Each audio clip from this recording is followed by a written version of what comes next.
Deck भी रखा हुआ होगा। सरिया की हालत बहुत बुरी हो रही है। 3 बजे तक तो हम जागते रहे। ये वली हाईवे है, असल में ये जागरा जो आगे जाके मेरे साथ आ गई और मैं उधर दूसरे कन्वर्ट हो जाएगी ये सो रहे हैं। हाईवे पर।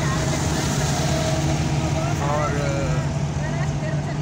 इस वक्त हम जो यहाँ से गुजर रहे हैं मस्जिद से आगे वायरस गेट के पास से। यहाँ एक नया पेट्रोल पंप बन रहा है और ये बादाम अपार्टमेंट्स वाले हैं शुरू हो गए हैं।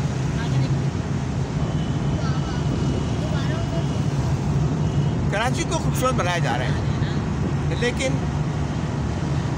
इसमें इंतजाम नहीं किया गया कि ये जो दलदलाते हुए सांड इनको रोका जाए। शीशी साथ रखनी चाहिए अम्मा वैसे रिवॉर्ड ट्रेल की। यहाँ पे जो है 2-3 इंसान को कुचल दिया गया। नहीं पर्स में हो।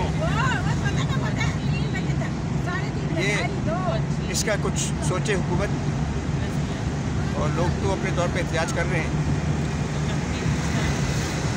खूबसूरत तो कराची को बनाया जा रहा है, लेकिन पहले इनको दंदनाते हुए सांडों को रोका जाए।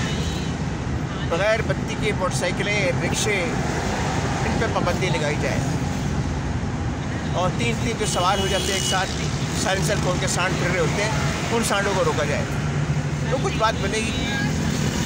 छोटे बच्चे भी गुजर रहे होते हैं, बूढ़े लोग होते हैं, सीनियर शहरी होते हैं, लेकिन क्या अगर ये मेरी वीडियो पहुंचती है हुकूमत तक, हुकूमत सिंध तक खास तौर पर, तो मैं उम्मीद करता हूँ कि वो इस पर कुछ कार्रवाई करेगी।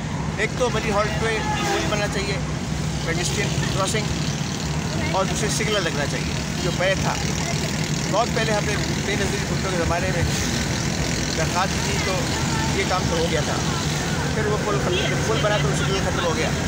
तो मैं फिर हुकूमत से यही दरख्वास्त करूँगा कि वो बड़ी हॉल्ट से जहाँ हादसा हुआ है 3 बंदों का कि जाने गई है, तो वहाँ पे ये एक सिग्नल बनाए, ठीक है, और बड़ा उनका सिग्नल बनाए। अपना ख्याल रखिएगा, दुआ में याद रखिएगा। प्यारा पानी।